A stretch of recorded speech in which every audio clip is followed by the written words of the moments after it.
नमस्कार बच्चों, good morning everyone. अभी जो परीक्षा सत्र 2022-23 का जो अंतिम दौर चल रहा है, इस दौर में हम आपको विज्ञान के पेपर में बिल्कुल कम समय में एक अच्छा प्रश्न बैंक हल करवा रहे हैं। तो इस प्रश्न बैंक हल करने के सिलसिले में आज हम पहुंचे हैं पाठ नंबर 2 में। पाठ नंबर 2 से कौन कौन से प्रश्न जो मुख्य रूप से इस बार बोर्ड में पूछे जा सकते हैं, उन प्रश्नों की एक अच्छी सी लिस्ट हमने तैयार की है। तो आइए हम उन प्रश्नों के साथ आपको ले चलते हैं पाठ नंबर 2 में। तो देखिए, पाठ नंबर 2 का नाम है अम्ल, क्षार और लवण। इस पाठ में से देखिए एक प्रश्न वस्तुनिष्ठ है। वस्तुनिष्ठ प्रश्न है एक, जो 1 नंबर का है। एक अति लघु है जो 1 नंबर का है, और एक दीर्घ है। एक प्रश्न दीर्घ है जो एक ही है और वो 4 नंबर का है। वैसे ये पाठ कितने नंबर का हो गया? 6 नंबर का। तो आपको 22-23 की जो अच्छी तैयारी कर रहे हैं, इस तैयारी के लिए आपको क्या करना है कि इस अकॉर्डिंग आपको पेपर बनाना है और उसके अनुसार ही हल करना है। तो इसके अकॉर्डिंग हमने जो पेपर बनाया है वो देखिए ये है। इसमें जो पहला प्रश्न है वो है आपके लिए 2 संश्लेषित और 2 प्राकृतिक सूचकों के नाम। 2 संश्लेषित और 2 प्राकृतिक सूचकों के नाम। तो आप इसमें लिख सकते हैं, जैसे पहला संश्लेषित होगा फेनोल्फथेलिन।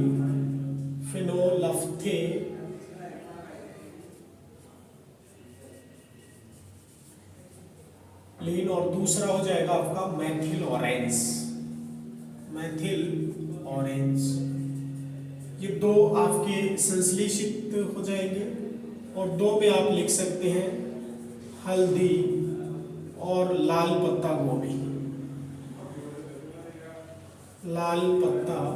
गोभी। तो ये आपके ऐसे प्रश्न हैं जिन्हें एमएसएनए में भी पूछ सकता है और 1 नंबर में भी। गंधीय सूचक किसे कहते हैं? 2 उदाहरण लिखिए। वे पदार्थ जिनकी गंध अम्लीय या क्षारकीय माध्यम में बदल जाती है, हम उन्हें गंधीय सूचक कहते हैं। तनु, बेलेना, लौंग, प्याज का तेल। ये 1 नंबर का क्वेश्चन है। इसके बाद आपका तीसरा क्वेश्चन है, धातु अम्ल से अभिक्रिया करके कौन सी गैस देती है? धातु अम्ल से अभिक्रिया करके कौन सी गैस देती है? तो सीधा लिखना है हाइड्रोजन। इसके बाद चौथा प्रश्न है, तनुकरण किसे कहते हैं? तनुकरण शब्द का अर्थ होता है पतला करना। तो जल में इकाई सूत्र आयतन में अम्ल व क्षार मिलाने की प्रक्रिया को तनुकरण कहते हैं। जल में अम्ल और क्षार मिलाने की प्रक्रिया को क्या कहेंगे? तनुकरण। इसके बाद अगला प्रश्न आता है, पीएच स्केल में पी और एच का क्या अर्थ है? तो P का अर्थ है पावर, शक्ति, और H का अर्थ होगा हाइड्रोजन आयन। ठीक है। तो हाइड्रोजन आयनों की सांद्रता ज्ञात करने के लिए जिस स्केल का उपयोग करते हैं वो क्या कहलाती है? PH scale. और इसका नियम है कि हाइड्रोजन आयनों की सांद्रता जितनी अधिक होती है उसका पीएच मान उतना ही अधिक होता है। तो ये तीनों बातें आपको इसमें याद रखना है।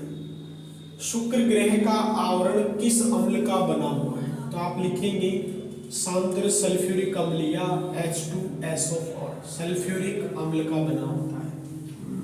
हमारे शरीर का पीएच मान 7.5 से 7.8 के मध्य।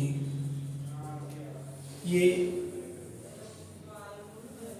हमारे शरीर का पीएच परास इतना होता है 7.5 से 7.8 के मध्य। अम्लीय वर्षा किसे कहते हैं? एक अच्छा प्रश्न है। अम्लीय वर्षा वह वर्षा जिसका पीएच मान 5.6 से कम हो जाता है। 5.6 से क्या हो जाता है? कम हो जाता है। ऐसी वर्षा को हम अम्लीय वर्षा कहते हैं। अपच में एंटीसिड, अपच की स्थिति में एंटीसिड के रूप में उपयोग किया जाता है। तो आप पी से लिखेंगे मैग्नीशियम हाइड्रोक्साइड। शॉर्ट नाम है इसका मिल्क ऑफ मैग्नीशिया।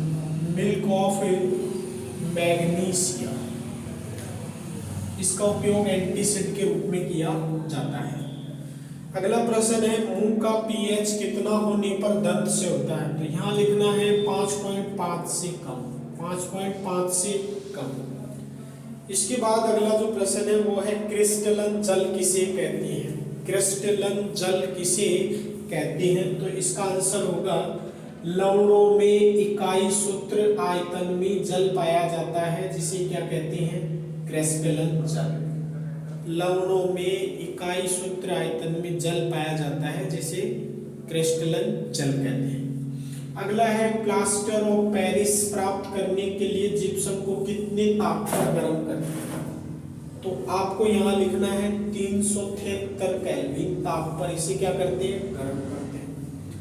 अगला जो प्रश्न है ये आपके बड़े क्वेश्चन है जो 4 नंबर के आएंगे। इनमें पहला प्रश्न है जिंक अम्ल से अभिक्रिया करके लवण प्लस हाइड्रोजन गैस बनाता है। जी ये आंसर ठीक है।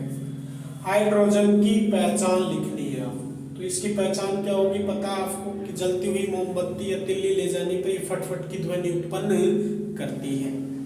इसके बाद है कि उपरोक्त क्रियाकलाप का नामांकित चित्र बनाइए। समझ में आ गया?